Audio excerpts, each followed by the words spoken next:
স্বাধীন ভারতের সূর্যোদয়ের পিছনে যার অগ্রণী ভূমিকা ছিল তিনি হলেন রবীন্দ্রনাথ ঠাকুর। ছোটবেলা থেকেই তিনি স্বদেশিকতায় উন্মত্ত ছিলেন। তিনি বরাবরই স্বাদেশিকতায় সাহিত্য চর্চা, মাতৃভাষায় শিক্ষাদানের উপর গুরুত্ব দিয়েছেন।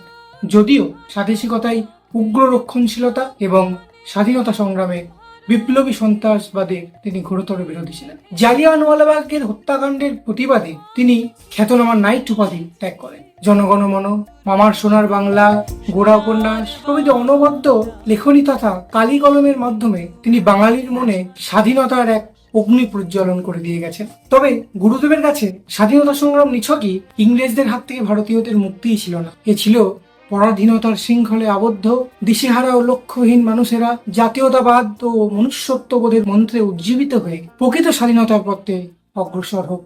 এই ছিল রবীন্দ্রনাথ ঠাকুরের সংকল্প। পরিশেষে আমি আমার শ্রদ্ধা নিবেদন করি সেই গুরুদেবকে যার রচিত সঙ্গীত আমাদের জাতীয় সঙ্গীত। নমস্কার, আমি সৌম্যদীপ রুজ। আমি বিশ্বভারতীর পদার্থবিদ্যা বিভাগের 4র্থ বর্ষের ছাত্র।